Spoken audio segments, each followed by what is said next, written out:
Israel और फिलिस्तीन का युद्ध भयानक होता जा रहा है, इतना भयानक जिसकी आप कल्पना नहीं कर सकते हैं। और क्या ये विश्व युद्ध में बदल जाएगा? क्या दुनिया दो फाड़ में बंट रहा है? क्या मिडिल ईस्ट के वो तमाम इस्लामिक देश अब एक साथ इजराइल के खिलाफ बड़ी रणनीति बना रहे हैं? और कौन है नसरुल्लाह का असली उत्तराधिकारी? और हिजबुल्लाह, लेबनान, सोचिए हमास के बारे में आप सब ने सुना होगा।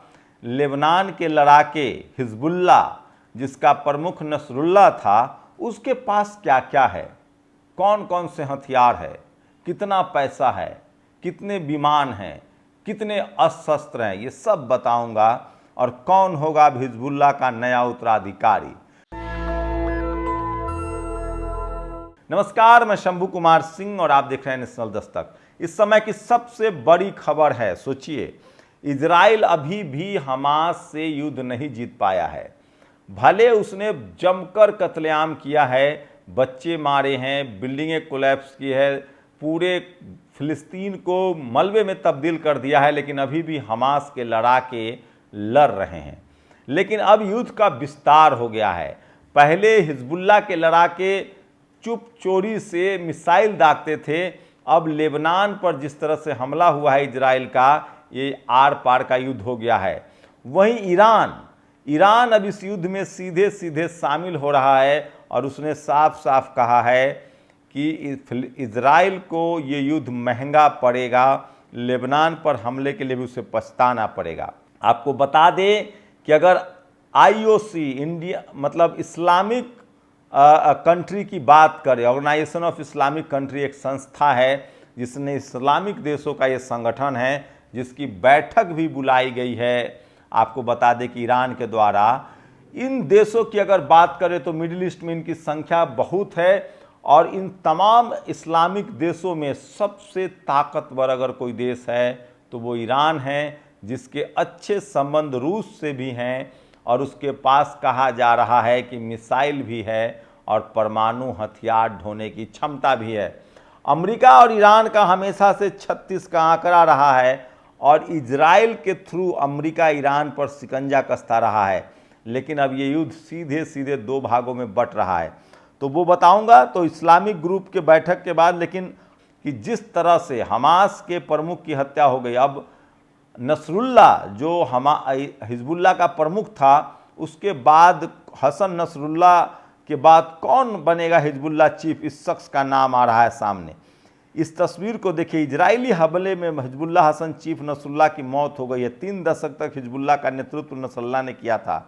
हिजबुल्लाह प्रमुख हसन नसरुल्लाह के मारे जाने के बाद सवाल उठ रहा है कि अब इस आतंकी, भारत की मीडिया उसको आतंकी संगठन लिख रही है, जबकि लेबनान में उसे बाकायदा दर्जा प्राप्त है। जैसे तालिबान अब सरकार चला रही है अफगानिस्तान में, तो इस संगठन का आका कौन बनेगा? इब्राहिम अकील और शीर्ष कमांडर फुआद शुक्र की मौत के बाद अब अगर किसी का नाम सबसे पहले आ रहा है तो वह हासिम सफीदीन है।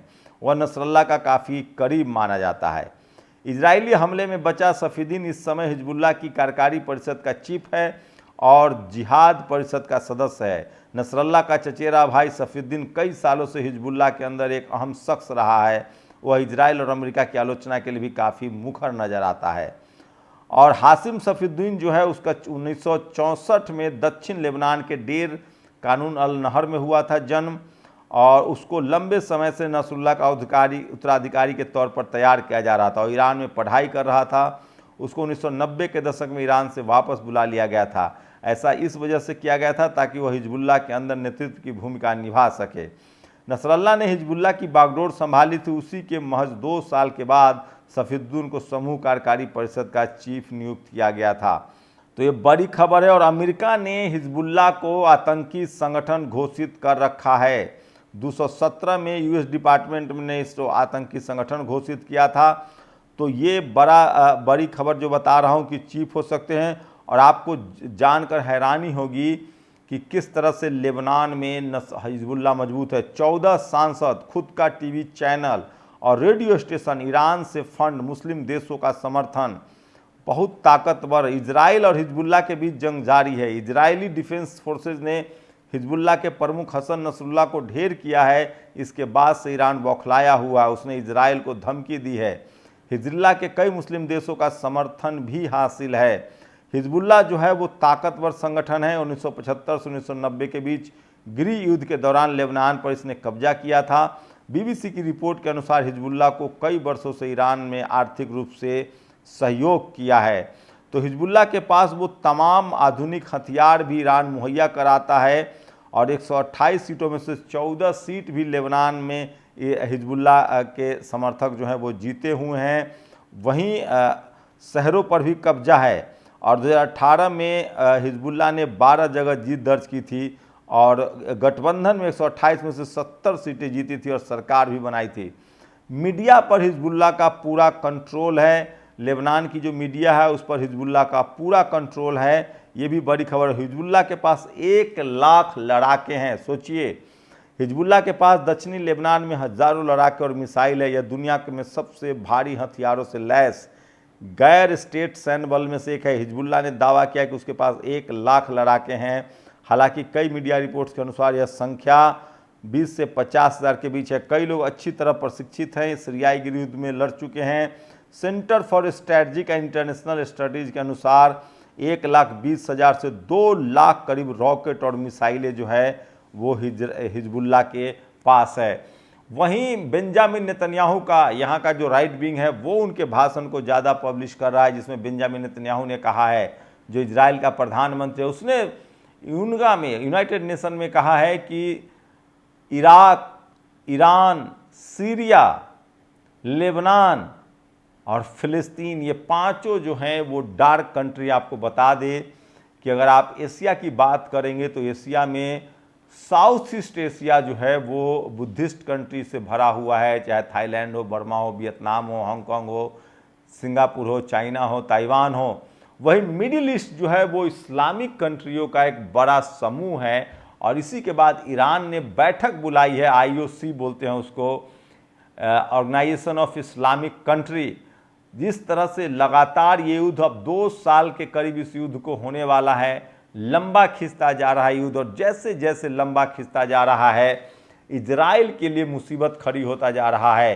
क्योंकि लेबनान हो या फ़िलिस्तीन हो या सीरिया हो, इराक हो, आपको पहले पता है इराक को किस तरह से अमेरिका ने बर्बाद कर दिया है। तो बगदाद, इराक के जो लोग हैं, लड़ाके हैं, उनका और कोई काम ही नहीं, उनका काम है खाना खाना और लड़ना। न उनको ज्ञान विज्ञान से मतलब है, न स्कूल कॉलेज से। तालिबानी लड़ाके, हिजबुल्लाह के लड़ाके, उसके बाद इराकी लड़ाके, सीरिया के लड़ाके, तो ये लोग युद्ध लड़ने का ही इनका काम है, पेशा है। और इस लिहाज से देखें तो कहीं ना कहीं इजराइल ने अपने आप को मुसीबत में फंसा लिया है। और अगर ये सारे लड़ाके, इराक के लड़ाके, हिजबुल्लाह के लड़ाके, सीरिया के लड़ाके, यहाँ तक कि बीच में यमन भी जो है इस युद्ध में फ़िलिस्तीन के साथ खड़ा था, तो IOC का क्या फैसला होता है ये बड़ा अपडेट आप तक पहुँचाऊँगा जैसे आता है। लेकिन अगर इस्लामिक देशों ने समर्थन जारी रखा तो कम से कम 10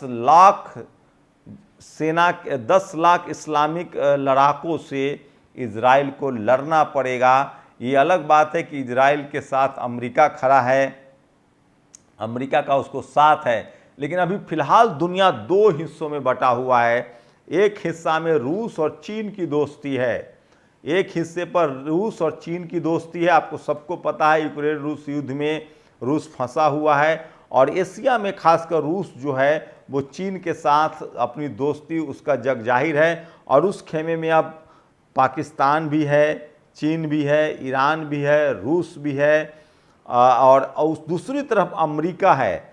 अमेरिका जो है वो इजराइल के साथ है। यूरोपियन कंट्री जो है वो अमेरिका के साथ है, चाहे वो इंग्लैंड हो, चाहे वो फ्रांस हो, चाहे जर्मनी हो। भारत की भूमिका जो है वो मध्यस्थ वाली है, क्योंकि एशिया में भारत भी एक मजबूत मुल्क है और भारत का मिडिल ईस्ट में अपनी पकड़ बनाए रखना बहुत ज़रूरी है। चीन यही कोशिश कर रहा है कि ईरान के ज़रिए और फ़िलिस्तीन को जितना ज़्यादा बर्बाद किया जाए उसकी मदद की जाए, और इस्लामिक कंट्री में और ख़ासकर मिडिल ईस्ट में थोड़ा सा अपनी जगह बनाई जाए। लेकिन भारत सरकार की विदेश नीति एकदम से बैलेंस्ड है और वो अपने हितों को देख रहे हैं। और भारत सरकार जहां युद्ध के खिलाफ है, भारत सरकार लगातार कोशिश कर रही कि इजराइल फिलिस्तीन या लेबनान के बीच युद्ध रुक जाए, क्योंकि भारत की भूमिका मध्यस्थ की है और शांति वाली है। मैं फिर कह रहा हूँ कि ये ज़रूरी है और भारत की एक अहम भूमिका है। फिलहाल भारत की जो विदेश नीति है उसके हिसाब से वो चाहता है कि फटे में टांग न अड़ाया जाए और कम से कम शांति बहाल करने में जो भी हो सकता है वो किया जाए। लेकिन रूस और चीन कोशिश कर रहा है कि इसी बहाने बर्दाश्त हासिल किया जाए। शुक्रिया। नेशनल दस्तक की आपसे गुजारिश है कि अगर इसको बचाना चाहते हैं तो नेशनल दस्तक को सब्सक्राइब करने के लिए रेड कलर के सब्सक्राइब बटन को दबाएं, फिर बेल आइकन की घंटी दबाएं।